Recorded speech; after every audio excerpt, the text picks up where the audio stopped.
Hello everyone. तो मेरा नाम ज्योति है और अभी हाल ही में मतलब 2 दिन या 1 दिन पहले जेपीएससी ने मार्क्स अपलोड किया है।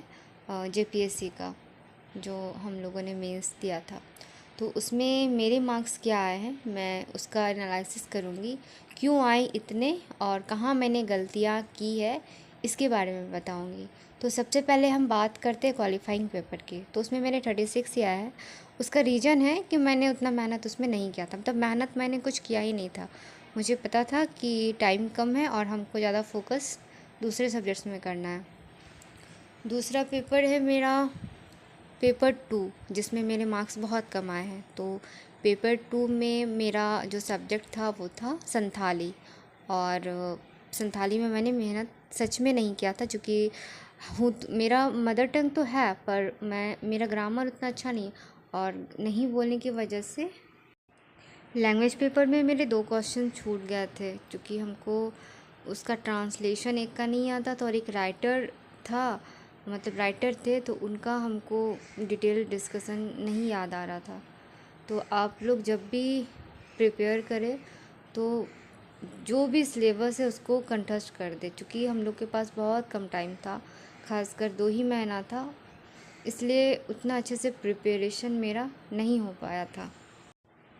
इसके बाद हम लोग बात करते हैं पेपर 3, पेपर 4 और पेपर 6 का। तो पेपर 3 है आपका ज्योग्राफी और हिस्ट्री, जिसमें से ज्योग्राफी सेक्शन मेरा बहुत अच्छा गया था, लेकिन हिस्ट्री सेक्शन जो था वो मैंने थोड़ा कम लिखा था, और उसका वजह था कि टाइम मैनेजमेंट। ये क्यों था, मैंने कोई प्रैक्टिस नहीं की थी पहले।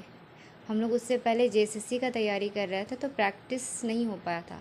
अब जो कोई भी आप लोग तैयारी करने वाले हैं 14th के लिए, एकदम प्रैक्टिस करते रहिए, क्योंकि वहाँ स्पीड नहीं हो पाता है, और सारे क्वेश्चंस में इक्वल आप मतलब नहीं दे पाते। जैसे मैंने ज्योग्राफी सेक्शन बहुत अच्छे से किया, दोनों क्वेश्चंस अच्छे से किया, तो हिस्ट्री सेक्शन में मैंने बहुत कम लिखा था। और एक फैक्टर पे बात करना चाहिए, वो है एमसीक्यू, क्योंकि एमसीक्यू भी बहुत आपको 20 मार्क्स, मतलब 20 नहीं 40 मार्क्स देता है ना, क्योंकि 20 क्वेश्चंस रहते हैं। तो मेरे साथ क्या हुआ कि 8 से 14 तक ही मेरा आंसर मतलब एमसीक्यू बन पा रहे थे, इससे ज़्यादा नहीं, क्योंकि एमसीक्यू एटलीस्ट आपका कम से कम 15 बनने ही चाहिए, 15 से अपर ही होने चाहिए। अब मान लीजिए 20 में 20 तो नहीं बनेगा, लेकिन 18, 17, 16 तो हो सकता है ना। तो ये कोशिश कीजिएगा कि एमसीक्यू आपका अच्छा रहे। लास्ट टॉपिक कि क्यों मेरा इकोनॉमिक्स में 82 ही आया।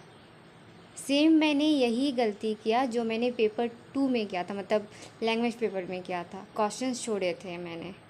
और इसमें भी मैंने क्या किया, इकोनॉमिक्स में भी मैंने क्वेश्चन छोड़ दिए थे। क्वेश्चन छोड़े थे जानबूझ के नहीं, मुझे क्वेश्चन आता था, पर मेरे पास टाइम मैनेजमेंट मेरा नहीं हो पाया। योजनाएं मुझे याद करने में, चूँकि मैंने बेरोज़गारी लिखा था, तो बेरोज़गारी में प्रॉपर, और शायद सबसे पहले बेरोज़गारी ही लिखना स्टार्ट किया था, तो उसमें योजनाएं लिखना पड़ेगा। अब योजना आपको चाहिए कि जैसा उसका नाम है ना वैसे ही कॉपी में भी होना चाहिए। तो अब मुझे योजना का ये उद्देश्य याद आ रहा था, पर उसका नाम क्या है एग्जैक्ट वो याद नहीं आ रहा था, वो मिसिंग था। तो उसको याद करने में बहुत टाइम लग गया, इसकी वजह से मेरा टाइम बहुत ज़्यादा चला गया। तो ये सारा चीज़ योजना एटलीस्ट आपको कंठस्थ होना चाहिए ईयर के साथ। तो इकोनॉमिक्स में मुझे 82 मिले हैं, तो जिसमें से 8 मेरे एमसीक्यू सही थे, और जो 3 क्वेश्चंस मैंने लिखे थे, एक क्वेश्चंस मेरा लिखते लिखते टाइम अप हो गया था, तो मैम ने ले लिया था कॉपी, और वो भी बहुत थोड़ा लिखा था, मतलब एक पैराग्राफ जैसा ही लिखा होगा, तो पूरा क्वेश्चन ही छूट गया था, जिसकी वजह से मुझे मार्क्स नहीं मिले, नहीं तो 100 एटलीस्ट 105 तक आ जाते। तो आप ध्यान रखिएगा कि अपना स्पीड को अच्छा करना है, क्वेश्चंस नहीं छोड़ना है।